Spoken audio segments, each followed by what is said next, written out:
Fl-isptarijiet naraw li propju wkoll ma aħna qegħdin naraw li għandna 12 persuna li qiegħed propju fl-ITU, għandna 5 persuni li qegħdin fl-Infectious Diseases Unit ta' Mater Dei, hemm 22 persuna oħra li qegħdin f'Mater Dei f'swali oħra li huma attrezzati biex jieħdu ħsieb il-pazjenti bil-COVID. Boffa għandna 25 persuna, St. Thomas għandna 16 il-persuna, Caringrek għandna persuna waħda u Mount Carmel għandna persuna waħda.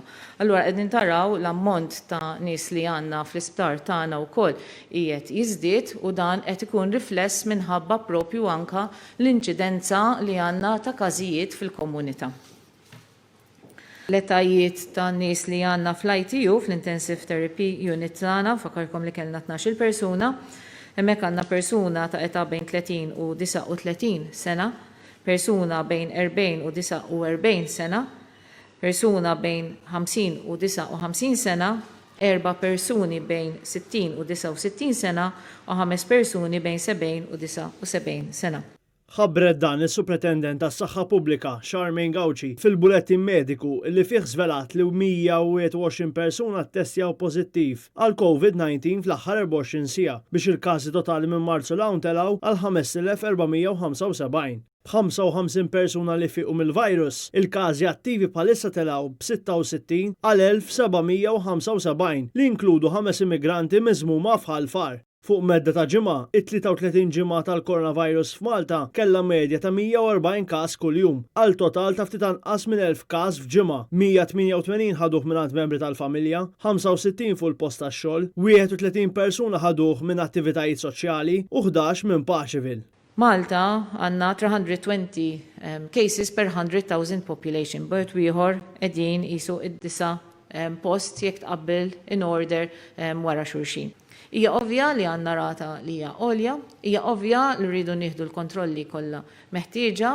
F'Għawdex imbagħad hemm 38 każ attiv ta' COVID-19 bi Gżira Uċija tara żieda kbira fil-każi pożittivi u fit-talbiet tat-testijiet. Rifless ċar huwa li numru ta' active cases li qed ikollna hija dejjem jiżdied, qed ikun hemm każijiet li qegħdin ikollhom ir-recovery imma xorta peress li n-numru ta' każi pożittivi li qed ikollna qegħdin jiżdied ukoll propju jkun qed jiġi riflett ukoll fil-każijiet. Bħala etajiet qegħdin naraw ukoll li kien hemm żieda propju across l-ages kollha li qed ikollna sa 74 sena. Ħafna min-nies li qed jieħdu l-COVID għandhom bejn 25 u 43 sena, bl-età medja tkun ta' 38 sena, filwaqt li l-etajiet medji tal-vittmi kienu ta' bejn 85 u 94 sena. Bil-virus din il-ġimgħa jaħsad il-ħajja ta' 4 min-nies. U nappella nerġa' lin-nies li huma anzjani jew inkella għandhom kundizzjonijiet mediċi li iktar għandhom jieħdu ħsieb saħħithom jekk intom għandkom bżonn kura medika għal xi kundizzjonijiet oħra titraskurawiex għaliex importanti li intom iżommu wkoll b'saħħitkom minn kundizzjonijiet oħra. Charmaine Gauci ħeġġet lin-nies jevitaw attivitajiet soċjali kif ukoll il-minħaddem sabiex idaħħal kemm jista' jkun prattiċi ta' teleworking. Il-Professur Gauci kkonfermat li hemm dewmien fil-contact tracing filwaqt li anke kellhom jissejħu ħaddiema mill-isptar Mater Dei biex ilaħqu.